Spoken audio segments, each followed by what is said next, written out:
बहुत पहले की बात है। शांतिपुर नाम के एक छोटे से गांव में हर्षवर्धन नाम का व्यापारी रहता था। उसके पास बहुत सारा धन था, बहुत सारी जमीन थी और अपनी अमीरी की वजह से वो आसपास के गांवों में बहुत मशहूर था। उसके जितना पैसा आसपास के किसी भी गांव में किसी के पास नहीं था। उसकी पत्नी थी जिसका नाम अन्नपूर्णा था। अन्नपूर्णा बहुत धार्मिक थी और हमेशा पूजा पाठ में लगी रहती थी। इसके विपरीत हर्षवर्धन भगवान में विश्वास नहीं करता था और पूजा पाठ को वो फिजूल खर्च समझता था। जहां एक तरफ उसकी पत्नी दान धर्म में विश्वास रखती थी, वहीं हर्षवर्धन किसी को एक फूटी कौड़ी तक नहीं देता था। एक दिन माधव नाम का एक गरीब किसान हर्षवर्धन के घर पर आया। सेठ जी कृपया एक बार मेरी बात सुन लीजिए। मैं जानता हूं कि मैं आपका कीमती समय ले रहा हूं, लेकिन आज मेरी मजबूरी मुझसे कुछ भी करवाने को मजबूर कर रही है। अगर आज आपने मेरी मदद नहीं की तो शायद मैं अपनी माँ को बचा नहीं पाऊंगा। कौन हो तुम और बिना बताए मेरे घर में कैसे घुस गए? क्या तुम्हें जरा भी तमीज नहीं है? पूछ कर आना चाहिए। सेठ जी, मैं माधव हूं, आपके ही खेतों में काम करने वाला मजदूर। सालों से आपकी जमीन पर मेहनत करता आया हूं। कभी धूप की परवाह नहीं की, कभी थकान की शिकायत नहीं की। आज वही मजदूर आपके सामने हाथ जोड़कर खड़ा है। ठीक है, अब साफ साफ बताओ, इतनी हड़बड़ी में आने की वजह क्या है? सेठ जी, मेरी माँ बहुत बीमार है। डॉक्टर ने कह दिया है कि इलाज में देर हुई तो हालत बहुत बिगड़ सकती है।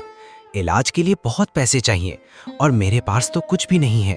सेठ जी, आज आपसे भीख नहीं, बस थोड़ी इंसानियत मांग रहा हूँ। अगर आपने आज मेरी मदद कर दी तो मैं जिंदगी भर आपका एहसान मानूंगा। आपके खेतों में पूरी ताकत से काम करूंगा और आपकी दी हुई मदद को कभी नहीं भूलूंगा।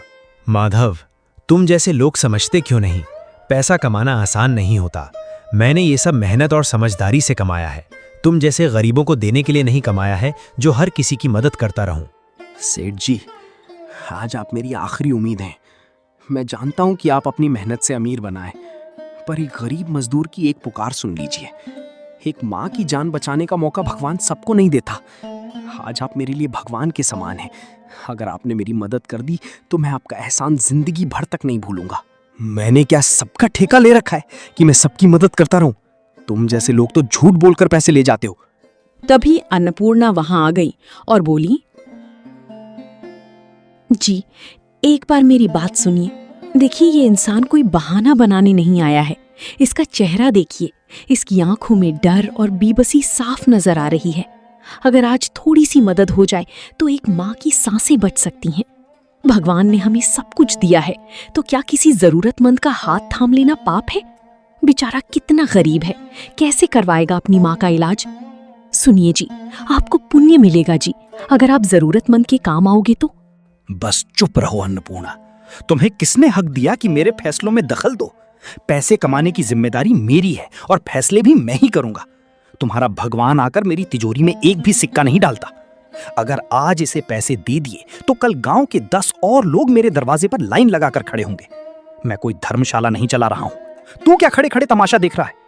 अब बहुत हो गया, निकल यहां से और दोबारा इस घर की दहलीज पर मत दिखना। यहां कोई तुम्हारी मदद नहीं करेगा।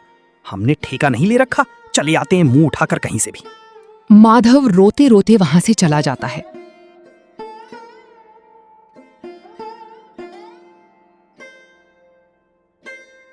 घर जाने पर माधव की पत्नी गायत्री माधव से पूछती है, क्या हुआ जी, इतनी जल्दी लौट आए? सेठ जी से मिले थे ना, उन्होंने कुछ मदद की? बोलिए ना, चुप क्यों है? नहीं गायत्री, उन्होंने मदद तो दूर, मुझे इंसान समझने लायक भी नहीं छोड़ा। सबके सामने मुझे बेइज्जत करके भगा दिया। अब समझ नहीं आता कि माँ को कैसे बचाएंगे। शायद हमारी किस्मत में बस आंसू ही लिखे। मुझे नहीं लगता हमारी माँ बच पाएगी। तभी वहां पर अन्नपूर्णा आ जाती हैं। सेठानी जी, आप यहाँ इस समय? कहीं सेठ जी देख ना ले। सेठ की परवाह मत करो। ये लो, ये पैसे रख लो और बिना देर किए अपनी माँ का इलाज करवाओ। मेरे लिए किसी का जीवन किसी धन से ज्यादा कीमती है। लेकिन हाँ, ये बात किसी को मत बताना, खासकर सेठ जी को। अगर उन्हें पता चल गया तो बात बहुत बिगड़ जाएगी। बस तुम अपनी माँ का जल्द से जल्द इलाज करवाओ, बाकी फिक्र मत करो, सब ठीक हो जाएगा। सेठानी जी, आज आप मेरे लिए भगवान बनकर आई हैं। जिस दरवाजे से मुझे धक्का देकर निकाला गया, उसी घर से आज मेरी माँ की जिंदगी की उम्मीद निकली है। अगर आज आप नहीं होती तो शायद मैं अपनी माँ को खो देता। मैं ये एहसान जिंदगी भर नहीं भूलूंगा। भगवान आपको हमेशा खुश रखे। ठीक है माधव, अब देर मत करो, सीधे डॉक्टर के पास जाओ, वरना लेट ना हो जाए। जल्दी से जाओ, मैं भी जाती हूँ यहाँ से, वरना कोई मुझे देख लेगा तो दिक्कत हो जाएगी। चलो ठीक है, अपनी माँ का ध्यान रखना। अन्नपूर्णा वहां से चली जाती है। माधव ने खुशी खुशी पैसे लिए और अपनी माँ का इलाज करवाया। कुछ ही दिनों में उसकी माँ पूरी तरह ठीक हो गई। माधव अपनी माँ से बोला, माँ, मैंने तो उम्मीद ही छोड़ दी थी कि मैं आपका इलाज करवा पाऊंगा, लेकिन आज सेठानी जी की वजह से आप जिंदा हैं। अगर सेठानी जी ने उस दिन हमारी मदद नहीं की होती तो शायद आप आज हमारे साथ नहीं होती। सच में माँ, सेठ जी जितने क्रूर हैं, सेठानी जी उतनी ही दयालु और अच्छे दिल की हैं। उनका ये एहसान मैं कभी नहीं भूल पाऊंगा। उन्होंने अपने पति के खिलाफ जाकर हमारी मदद की। उनके जैसा दयालु मैंने आज तक नहीं देखा। अच्छा बेटा, सेठानी जी देवी बनकर आई और हमारी मदद कर दी। सेठानी हमेशा खुश रहे। कुछ दिन बीत गए। एक दिन रघुवीर नाम का एक कर्जदार हर्षवर्धन के घर आया। प्रणाम सेठ जी, आपके चरणों में प्रणाम है। आशा करता हूँ आप कुशल से होंगे। आओ रघुवीर आओ, मैं तो तुम्हारा ही इंतजार कर रहा था। काफी दिन हो गए हैं, तुम ना तो दिखाई दिए और ना ही कर्ज चुकाने की कोई खबर भेजी। बताओ अब तक पैसे लौटाने क्यों नहीं आए? मैं तो सोच ही रहा था कि अगर आज भी नहीं आए तो कल तुम्हारे घर आदमी भेज दूं। अच्छा ये बताओ, मेरे पैसे ब्याज समेत पूरे लाए हो या नहीं? सेठ जी, सच कहूँ तो ये बात कहते हुए मुझे बहुत शर्म आ रही है। आपने जो मुझ पर भरोसा किया था उसे निभा नहीं पाया। दरअसल सेठ जी, मेरी बेटी की शादी में खर्च बहुत ज़्यादा हो गया। बीमारी, रस्में और समाज के दबाव में मेरी सारी जमा पूंजी खत्म हो गई। मैं आपकी ब्याज की रकम अभी पूरी नहीं जुटा पाया हूँ, इसीलिए हाथ जोड़कर आपसे कुछ और दिनों की मोहलत मांगने आया हूँ। तुम्हारी इतनी हिम्मत, बिना पैसे लिए मेरे सामने खड़े हो गए। अगर बेटी की शादी करने की औकात नहीं थी तो बच्चे पैदा ही क्यों किए? और किसने कहा था कि शादी में इतना दिखावा करो? गरीब आदमी को गरीबों की तरह ही अपनी बेटी की शादी करनी चाहिए थी। अब अपनी गलती का बोझ मेरे सर पर डालने आए हो। अभी और इसी वक्त मुझे पैसे चाहिए। तुम लोगों की औकात होती नहीं है शादी करवाने की, तो करवाते ही क्यों हो धूमधाम से उधार लेकर, जब तुम लोग चुका ही नहीं पाते हो पैसे? सेठ जी, कृपया मेरी मजबूरी समझने की कोशिश कीजिए। मैंने जानबूझकर कोई गलती नहीं की। एक पिता होने के नाते अपनी बेटी को खाली हाथ विदा नहीं कर सका। मैं आपसे भीख नहीं मांग रहा, बस थोड़ा समय चाहता हूं ताकि मेहनत करके आपका एक एक पैसा चुका सकूं। मैं कोई भागने वालों में से नहीं हूं कि आपके पैसे नहीं चुकाऊंगा। बस थोड़ा सा वक्त दे दीजिए। बस बहुत हो गया, अब मैं कुछ नहीं सुनने वाला। जो जमीन तुमने मेरे पास गिरवी रखी है उसे बेचकर मैं अपनी पूरी रकम वसूल करूंगा। तुम्हें जो करना है कर लो, मुझे तुम्हारी परेशानियों से कोई मतलब नहीं है। नहीं सेठ जी, ऐसा मत कीजिए। वो छोटा सा खेत ही मेरे परिवार की जिंदगी का सहारा है। उसी खेत से मेरे बच्चों का पेट भरता है। अगर वो खेत भी चला गया तो मैं क्या खाऊंगा? मेरी बीवी बच्चे कहाँ जाएंगे? वे भूखे रह जाएंगे। सेठ जी, आपसे हाथ जोड़कर विनती करता हूँ, कृपया मुझे थोड़ी मोहलत दे दीजिए। मैं वादा करता हूँ कि आपका पैसा एक एक पाई चुका दूंगा। मैंने क्या ठेका ले रखा है? तुम लोग भूखे रहो या मर जाओ, मुझे मतलब नहीं है। मुझे तो वसूल करना पड़ेगा ना। जब तुम पैसे नहीं दे रहे ना ब्याज, तो तुम्हारा खेत ही सही। तुम जाओ अब। सेठ जी, मैं तुम्हारे आगे हाथ जोड़ता हूँ, मुझे बस एक मौका दे दीजिए। मैं जल्द ही लौटा दूंगा आपका एक एक पाई। ठीक है, आज तुम्हारी किस्मत अच्छी है, इसीलिए मैं तुम्हें सिर्फ 2 दिन की मोहलत देता हूँ। 2 दिन में जैसे भी हो मुझे मेरे पैसे ब्याज समेत पूरे चाहिए। घर बेचो, जमीन बेचो या कहीं से भी इंतजाम करो, मुझे किसी की भी हालत से कोई फर्क नहीं पड़ता। अन्नपूर्णा अंदर से ये सब सुन रही थी। है भगवान, कोई आदमी इतना कठोर कैसे हो सकता है? मैं तो इनके स्वभाव से तंग आ चुकी हूँ। इनको अपनी संपत्ति का बड़ा ही घमंड है। इंसान को कभी किसी बात का घमंड नहीं करना चाहिए। अगर उस दिन मैंने माधव की मदद ना की होती तो इनकी वजह से बेचारा माधव अपनी माँ को खो देता और पाप इनको लगता। पर इनको कौन समझाए? इनके पास इतनी संपत्ति होने के बावजूद ये कभी किसी की सहायता नहीं करते। हे भगवान, मैं ये सब नहीं देख सकती। कृपया कुछ ऐसा कीजिए कि मेरे पति सुधर जाएं और लोगों की मदद करने लगें। उनके मन में दया की भावना जाग जाए। हे प्रभु, मेरी इतनी सी इच्छा सुन लीजिए। मुझे आपसे कुछ नहीं चाहिए, बस इसी कारण मैं दिन रात आपकी पूजा करती रहती हूँ कि एक दिन मेरे पति जरूर सुधरेंगे। पर दिन ब दिन वे और कठोर होते जा रही हैं। कुछ भी करके इनको एक अच्छा इंसान बना दीजिए भगवान। रघुवीर निराश होकर सेठ के घर से निकल गया। थोड़ी दूर जाकर वो एक पेड़ के नीचे बैठ गया और सोचने लगा। हे भगवान, अब मैं क्या करूं? कहां से पैसे लाऊं? 2 दिन में इतनी बड़ी रकम जुटाना नामुमकिन है। अगर मैंने पैसे नहीं लौटाए तो सेठ जी मेरे खेत की नीलामी कर देंगे। मैं तो सड़क पर आ जाऊंगा। मेरे बीवी बच्चे भूख से मर जाएंगे और मैं ये सब नहीं देख पाऊंगा। इससे अच्छा है कि मैं खुदकुशी ही कर लूं। शायद मेरी खुदकुशी से हर्षवर्धन सेठ को थोड़ा तरस आ जाए और वो मेरे खेत को मेरे घर वालों को लौटा दें। अब मेरे पास और कोई रास्ता नहीं बचा। तभी अन्नपूर्णा वहां आई और बोली, ये लीजिए भैया, इसमें कुछ पैसे हैं। 2 दिन बाद आकर यही पैसे सेठ जी को लौटा दीजिएगा, ओके? नहीं बेटा, मैं नहीं ले सकता हूँ पैसे। क्या तुम्हारे पास कोई और रास्ता है? नहीं ना? तो फिर तुम्हें ये पैसे लेने ही होंगे। ऐसा समझ लो कि ऊपर वाले ने ही मुझे तुम्हारे लिए भेजा है। ये सब ऊपर वाले की ही मर्जी है। और वैसे भी ये मेरे ही पैसे हैं, तुम मुझे ही लौटाने वाले हो, तो इसमें गलत क्या है? रघुवीर की आंखें भर आईं। वो रोते रोते बोला, मुझे कुछ समझ नहीं आ रहा मालकिन। आज आपने सिर्फ मेरी ही नहीं बल्कि मेरे पूरे परिवार की जान बचाई है। आपने मेरे बच्चों को बेसहारा होने से बचा लिया। अगर आप समय पर नहीं आती तो बहुत बड़ा अनर्थ हो सकता था। सच में आप भगवान का रूप है। आपको भगवान ने ही भेजा है। मैं आपका ये एहसान कभी नहीं भूलूंगा। फिर रघुवीर अन्नपूर्णा को धन्यवाद कहकर वहां से चला गया। 2 दिन बाद रघुवीर सेठ हर्षवर्धन के यहाँ आता है और सारे पैसे लौटा देता है और वहां से चला जाता है। उसके बाद हर्षवर्धन तिजोरी में पैसे रखने जाता है। जैसे ही वो तिजोरी खोलता है तो देखता है कि कुछ पैसे वहां से गायब हैं। ये देखकर वो आग बबूला हो जाता है और अपने 2 नौकरों को बुलाकर कहता है, सच सच बताओ, मेरी तिजोरी से पैसे किसने निकाले? किसमें इतनी हिम्मत हो गई कि मेरी तिजोरी को हाथ लगाए? अभी बता दो, नहीं तो अंजाम बहुत बुरा होगा। दोनों नौकर डर जाते हैं और कांपने लगते हैं। अन्नपूर्णा ये सब सुन लेती है। अन्नपूर्णा वहां आकर बोलती है, आप सब लोग यहाँ से चले जाइए, मुझे सेठ जी से अकेले में बात करनी है। नौकर वहां से चले जाते हैं। अन्नपूर्णा, तुम्हें पता है, आज जब मैंने तिजोरी खोली तो उसमें से कुछ पैसे गायब थे। मैंने गिनती कई बार की लेकिन रकम कम ही निकल रही है। अब साफ है कि इस घर में ही किसी ने चोरी की है। इन लोगों को मैंने इतने सालों तक पाला और आज यही लोग मेरी पीठ पीछे मेरे पैसों पर हाथ साफ कर रहे हैं। मैं किसी को छोड़ने वाला नहीं हूं, सबकी अच्छी से खबर लूंगा।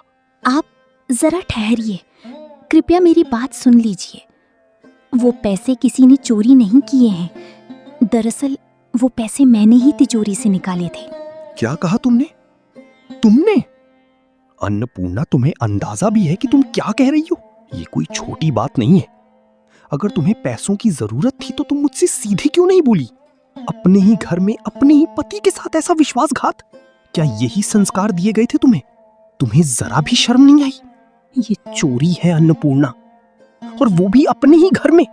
आखिर ऐसी कौन सी मजबूरी थी जो तुम्हें ये रास्ता अपनाना पड़ा? मुझसे सच सच बताओ। मैं सब कुछ नहीं बता सकती। कुछ बातें ऐसी होती हैं जो जुबान पर लाना आसान नहीं होता, लेकिन इतना जरूर कह सकती हूँ कि किसी की जिंदगी उन पैसों पर टिकी हुई थी। अगर मैंने मदद नहीं की होती तो शायद किसी का घर उजड़ जाता। मैंने कोई गलत नियत से ये काम नहीं किया, बस इंसानियत के नाते मजबूर हो गई थी। मुझसे बहुत बड़ी गलती हो गई है, कृपया मुझे माफ कर दीजिए। मैं वादा करती हूँ आगे से कभी भी ऐसा कदम नहीं उठाऊंगी। अन्नपूर्णा, तुम्हारी बातों से लग रहा है कि तुमने ये काम किसी स्वार्थ के लिए नहीं किया, इसीलिए इस बार मैं तुम्हें माफ करता हूं।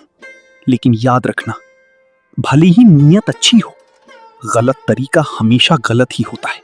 आइंदा ऐसा दोबारा नहीं होना चाहिए, वरना मुझसे बुरा कोई नहीं होगा।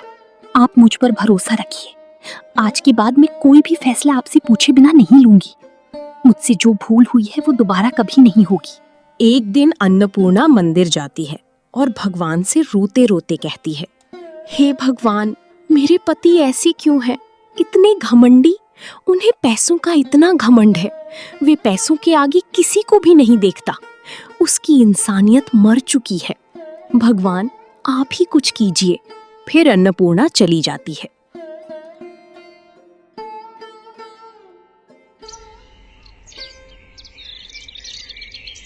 फिर एक दिन हर्षवर्धन का बचपन का दोस्त आदित्य उससे मिलने आता है। अरे हर्षवर्धन, इतने सालों बाद मिल रहा हूँ। पहचाना क्या? मैं हूँ तेरा बचपन का दोस्त आदित्य। अरे आदित्य, तू सच में बहुत दिनों बाद दिखाई दिया। मैं तो तुझे बहुत याद करता था। और बता, कैसा है तू? कहाँ गायब हो गया था इतने साल? भाई क्या बताऊं, पेट की आग इंसान को कहाँ कहाँ भटका देती है। गांव छोड़कर शहर गया था कुछ कमाने के लिए। सोचा था कि खूब पैसे कमाऊंगा और घर की हालत सुधार दूंगा।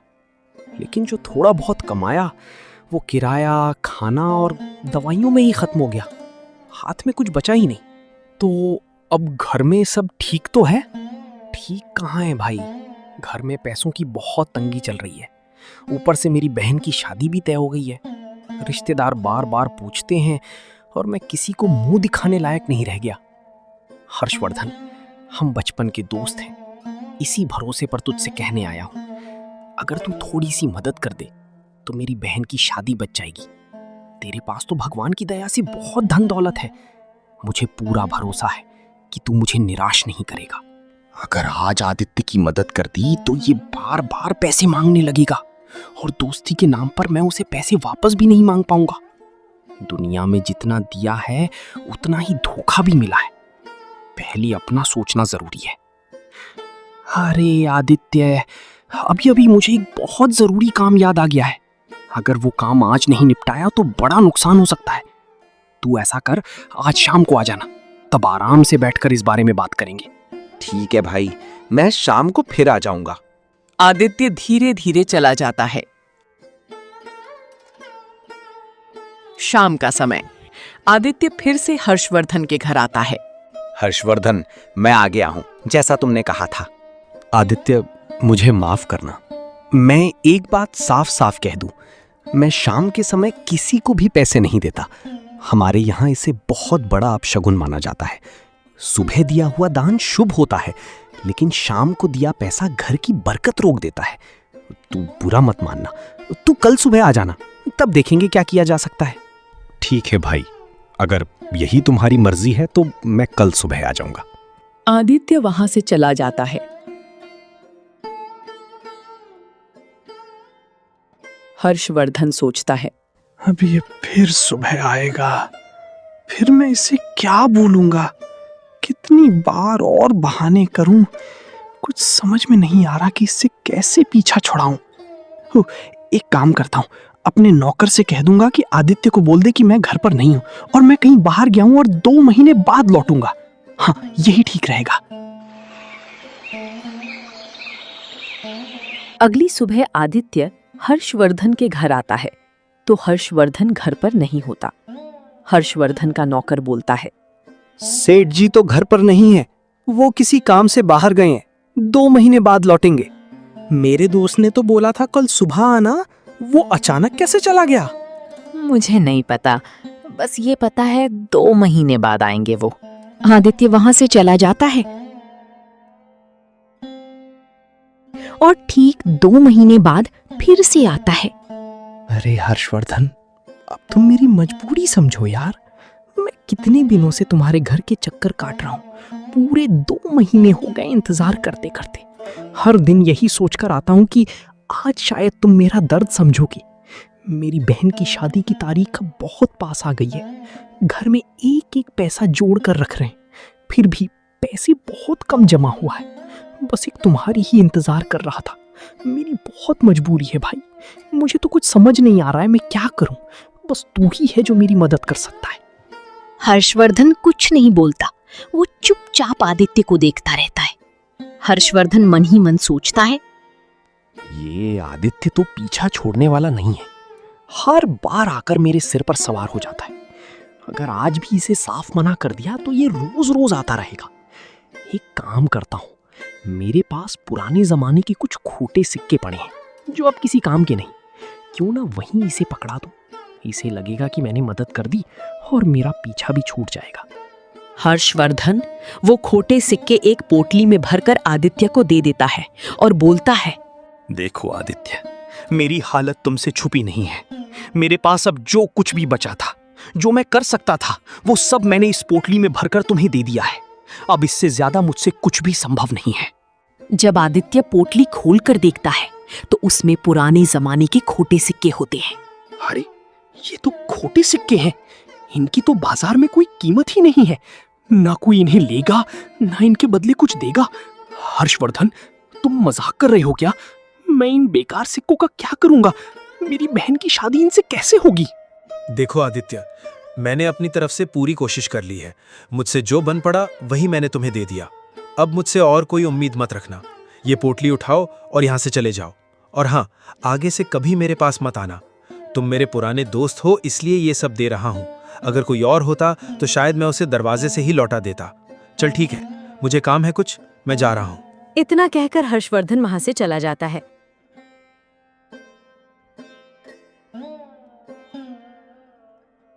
तभी हर्षवर्धन की पत्नी सामान लेने के लिए बाहर निकलती है। वो आदित्य को देख लेती है और पूछती है, अरे आदित्य भैया, आप यहाँ इस तरह खड़े हैं? चेहरे पर इतनी उदासी क्यों छाई हुई है? और आपके हाथ में ये थैली, इसमें क्या है? कुछ तो बात है, तभी आप इतने परेशान लग रहे हैं। भाभी क्या बताऊं, मेरे जीवन की सबसे बड़ी परेशानी सिर पर आ खड़ी हुई है। 2 दिन बाद मेरी बहन की शादी है। मैं कई दिनों से हर्षवर्धन के पास आ जा रहा था, उसी से मदद की उम्मीद थी। आज जब उसने पैसे दिए भी तो ये देखिए, ये सब खोटे सिक्के हैं भाभी। इनका कोई मोल नहीं, कोई कीमत नहीं। बताइए मैं इनका क्या करूं? मुझे पूरा भरोसा था कि हर्षवर्धन मेरा सच्चा मित्र है। हम साथ खेले, साथ बड़े हुए। मैंने इसी भरोसे किसी और से मदद नहीं मांगी। सोचा था दोस्ती निभाएगा, लेकिन उसने तो मेरे भरोसे को ही तोड़ दिया। अब शादी में सिर्फ 1 हफ्ता बचा है। अगर पैसों का इंतजाम नहीं हुआ तो ना सिर्फ शादी टूट जाएगी, बल्कि मेरी बहन की जिंदगी भी बर्बाद हो जाएगी।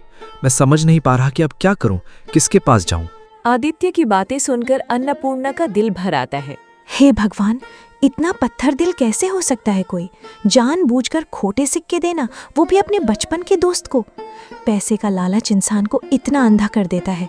नहीं, अगर आज मैंने कुछ नहीं किया तो एक बेगुनाह लड़की की शादी टूट जाएगी। मुझे इसकी मदद करनी ही होगी। भैया आप यहीं थोड़ी देर रुकिए, मैं अभी आती हूँ। शायद भगवान ने कोई रास्ता जरूर निकाला होगा। अन्नपूर्णा घर के अंदर जाती है, मन ही मन, तिजोरी की चाबी तो मेरे पास नहीं है, वरना वहीं से पैसे निकाल देती। लेकिन एक उपाय है, मायके से जो सोने के कंगन मिले थे वही मेरी आखिरी पूंजी है। अगर उन्हें दे दूं तो इन्हें बेचकर अच्छे पैसे मिल जाएंगे, गहने फिर बन जाएंगे। लेकिन अगर आज मदद नहीं की तो किसी की जिंदगी नहीं संभलेगी। अन्नपूर्णा कंगन लेकर बाहर आती है।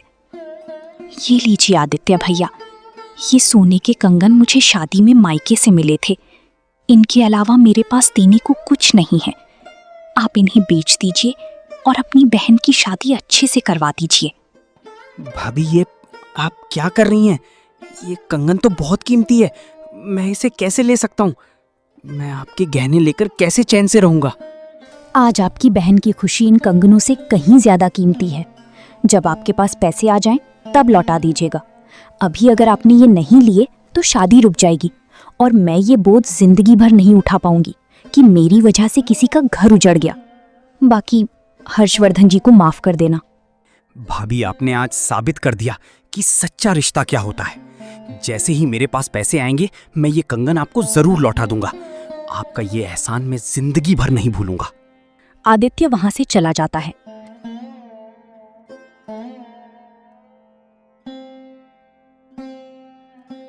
आदित्य कंगन गिरवी रखने एक सेठ के पास जाता है। भाई, इतनी बड़ी रकम एकदम से देना मेरे लिए थोड़ा मुश्किल है। अभी मेरे पास पूरा पैसा मौजूद नहीं है। अगर तुम चाहो तो कल सुबह आ जाना, मैं कहीं से इंतजाम करके तुम्हें पैसे दे दूंगा। नहीं सेठ जी, कल तक का मेरे पास समय ही नहीं है। मेरी बहन की शादी बिल्कुल सर पर है। घर में एक एक चीज की कमी है। मुझे आज ही पैसे चाहिए, वरना शादी की तैयारी अधूरी रह जाएगी। आप ही बताइए मैं क्या करूं? अच्छा ठीक है, मैं समझ सकता हूं तुम्हारी मजबूरी। तुम ये कंगन मेरे पास गिरवी रख दो, 2 घंटे बाद आना, तब तक मैं पैसों का इंतजाम कर लूंगा। ठीक है सेठ जी, मैं 2 घंटे बाद आ जाऊंगा।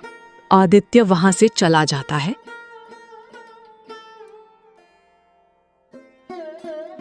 फिर वो सेठ दूसरे सेठ यानी हर्षवर्धन के पास वो कंगन लेकर पैसे मांगने जाता है। अरे हर्षवर्धन, मुझे थोड़े पैसों की जरूरत है। ये कंगन रख लो और मुझे पैसे दे दो।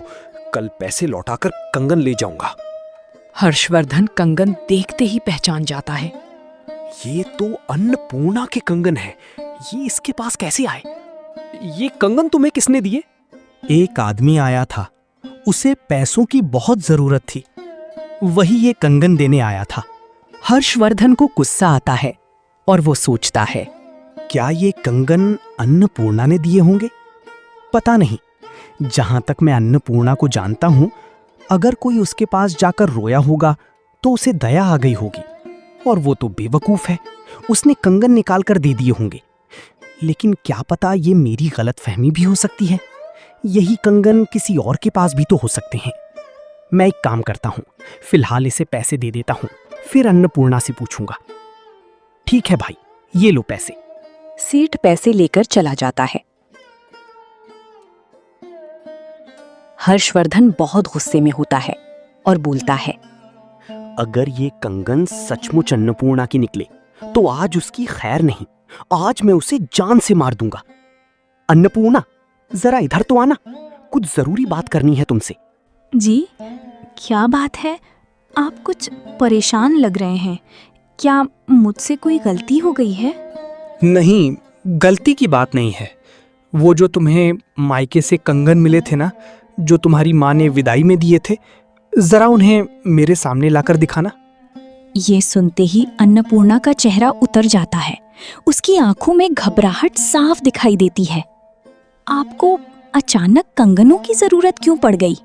वे तो मैंने बहुत संभाल कर अलमारी में रखे हैं। मैं उन्हें ऐसे ही निकालती नहीं हूँ। क्या कोई खास वजह है जो आप आज ही उन्हें देखना चाहते हैं? अन्नपूर्णा, ज्यादा सवाल मत पूछो। मैं जो कह रहा हूं बस वही करो। मुझे कंगन देखने हैं और अभी देखने हैं। जाओ और बिना देर किए उन्हें लेकर आओ। अन्नपूर्णा चुप हो जाती है। बाहर से शांत लेकिन भीतर से तूफान चल रहा होता है। वो मन में सोचती है, हे भगवान, ये कैसी मुसीबत आ गई। वो कंगन तो मैं आदित्य भैया को दे चुकी हूँ। उनकी मजबूरी देखकर मेरा दिल पिघल गया था। अब मैं इन्हें क्या जवाब दूं? कंगन कहाँ से लाऊं? अगर सच बता दिया तो पता नहीं क्या होगा। हे प्रभु, मेरी रक्षा करना। यहाँ खड़ी खड़ी क्या सोच रही हो? इतनी देर क्यों लगा रही हो? मैंने कहा था ना, जाओ और कंगन लेकर आओ। जी, अभी लेकर आती हूँ। अन्नपूर्णा धीरे धीरे अपने कमरे की ओर बढ़ती है।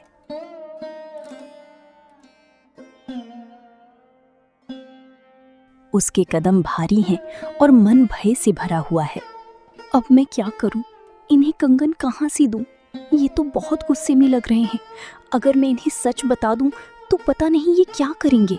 ये तो आदित्य भैया की जान ले लेंगे या फिर मेरी। मेरे पास अभी कोई रास्ता नहीं है। हे भगवान, मुझे माफ कर देना। मैं खुदकुशी जैसा पाप करने जा रही हूँ, लेकिन मेरे पास और कोई उपाय नहीं है। अगर मैं खुदकुशी नहीं करती तो ये मुझे मार देंगे और उनके ऊपर मेरी मृत्यु का पाप आ जाएगा। इससे अच्छा है कि मैं खुद ही अपनी जान ले लूं। अब मुझ में इनके सामने जाने की हिम्मत नहीं है। जैसी ही अन्नपूर्णा खुदकुशी करने का सोचती है, वो देखती है कि उसके सामने पलंग पर कंगन अचानक से आ जाता है। ये कैसे हो गया? ये कैसा चमत्कार है? ये कंगन यहाँ कैसे आई? भगवान, आपने आज सचमुच मेरी सुन ली। आपने मुझे बचा लिया। मैं जानती हूँ ये आप ही का चमत्कार है, नहीं तो ये कंगन यहाँ कैसे आते? आपका बहुत बहुत धन्यवाद प्रभु। आज आपने मेरी बहुत बड़ी सहायता की है, मुझे पाप करने से बचाया है। जिंदगी भर आपकी भक्ति करती रहूंगी। आपका बहुत बहुत धन्यवाद। अन्नपूर्णा कंगन ले जाकर हर्षवर्धन को दे देती है। हर्षवर्धन कंगन देखकर दंग रह जाता है। उसकी बोलती बंद हो जाती है और वो सोचता है, ये कैसे हो सकता है? मैं अभी तिजोरी में जाकर देखता हूँ। जैसे ही हर्षवर्धन तिजोरी खोलता है, वहां कंगन नहीं होते। हर्षवर्धन का दिमाग घूमने लगता है। ये हो क्या रहा है? चाबी तो मेरे पास है, फिर ये कंगन यहाँ कैसे आए? तिजोरी तो टूटी हुई भी नहीं है, कंगन तिजोरी से बाहर कैसे आए? मुझे तो कुछ समझ नहीं आ रहा, ये क्या हो रहा है? हर्षवर्धन दौड़ा दौड़ा अन्नपूर्णा के पास जाता है और पूछता है, अन्नपूर्णा, मुझे सच सच बताओ, ये कंगन तुम्हारे पास कैसे आए? सच बताओ अन्नपूर्णा, मैं तुमसे कुछ नहीं कहूंगा, मुझे बस सच जानना है कि ये कंगन तुम्हारे पास कैसे आए। मैं अच्छी तरह से जानता हूं ये कंगन तुम्हारे पास नहीं थे, फिर ये कैसे हुआ? मैं सच जानना चाहता हूं अन्नपूर्णा, कुछ बोलो अन्नपूर्णा। फिर अन्नपूर्णा हर्षवर्धन को सारी बात बताती है। हर्षवर्धन ये बातें सुनकर दंग रह जाता है। उसके पैरों तले जमीन खिसक जाती है। तभी उसके घर पर उसका दोस्त आदित्य आता है। अरे हर्षवर्धन, कैसे हो मित्र? कितने बरसों बाद आज यूं अचानक मुलाकात हो गई। समय कैसे बीत जाता है पता ही नहीं चलता। इतने सालों से सोच रहा था चलूं मिलने अपने दोस्त से, पर वक्त ही नहीं मिलता था। आज वक्त मिला है मुझे, तो मैंने सोचा मिल लूं अपने दोस्त से। ये क्या बोल रहे हो आदित्य? तुम फिर यहाँ क्यों आए हो? कहीं फिर से पैसे मांगने तो नहीं आ गए? लगता है पैसों के लिए नाटक कर रहे हो। पैसे मांगने? हर्षवर्धन, तुम कैसी बातें कर रहे हो? मैंने तुमसे कब और क्यों पैसे मांगे? क्या सच में तुम्हें ऐसा लगता है कि मैं तुम्हारे दरवाजे पर हाथ फैलाने आऊंगा? भूलने का नाटक मत करो। पिछले पूरे 2 महीने से तुम बार बार मेरे घर आ रहे थे। कभी कहते थे बहन की शादी है, कभी कहते थे पैसों की सख्त जरूरत है। ये कैसी गलतफहमी पाल रखी है तुमने हर्षवर्धन? मेरी बहन की शादी तो पिछले साल ही बड़े धूमधाम से हो चुकी है। मैं शहर में रहता हूँ, मेरे कई बड़े बड़े कारखाने हैं, हजारों मजदूर मेरे यहाँ काम करते हैं। ईश्वर की कृपा से मुझे किसी से पैसे मांगने की जरूरत नहीं पड़ी। लगता है किसी ने तुम्हारे मन में कोई भ्रम पैदा कर दिया है। खैर, अब मुझे चलना होगा, काम बहुत है। फिर कभी बैठकर इत्मीनान से बात करेंगे। इतना कहकर आदित्य वहां से चला जाता है। हर्षवर्धन का सिर घूमने लगता है। ये कैसे हो सकता है? अगर ये आदित्य था तो फिर वो कौन था जो रोज मेरी दहलीज पर आकर मदद की गुहार लगाता था, जिसे मैंने बार बार अपमानित किया, जिसे मैंने धुतकार कर भगा दिया? आप अभी भी नहीं समझे। जिसे आप गरीब समझकर ठुकराते रहे, वो कोई साधारण मनुष्य नहीं था। वो तो स्वयं भगवान थे जो आपकी परीक्षा लेने आए थे। पर आपने अपने धन और घमंड में उन्हें पहचानने से इनकार कर दिया। हे प्रभु, मुझसे कितना बड़ा पाप हो गया। आप स्वयं मेरे द्वार आए और मैं अंधे अहंकार में आपको पहचान ही नहीं पाया। धन ने मेरी आंखों पर ऐसा पर्दा डाल दिया कि मुझे इंसानियत भी दिखाई नहीं दी। मुझे क्षमा कर दीजिए प्रभु, मुझे क्षमा कर दीजिए। उसी दिन से हर्षवर्धन बदल जाता है। उस दिन के बाद हर्षवर्धन हर आने वाले की मदद करने लगता है, घमंड छोड़ देता है और जरूरतमंदों का सहारा बन जाता है। अन्नपूर्णा ये परिवर्तन देखकर बहुत प्रसन्न होती है। हर्षवर्धन भगवान की भक्ति में लीन हो जाता है और अंततः एक सच्चा भक्त कहलाता है। इस कहानी से हमें ये शिक्षा मिलती है कि धन और अहंकार इंसान को अंधा बना देते हैं। सच्ची भक्ति और इंसानियत दिखावे में नहीं, बल्कि जरूरतमंद की मदद करने में है। जो दूसरों के दुख में काम आता है, वही वास्तव में भगवान का प्रिय होता है। घमंड छोड़कर दया और करुणा अपनाने से ही जीवन सार्थक बनता है। अगर वीडियो पसंद आई हो तो वीडियो को लाइक और चैनल को सब्सक्राइब करके हमें सपोर्ट करिए। Thanks for watching.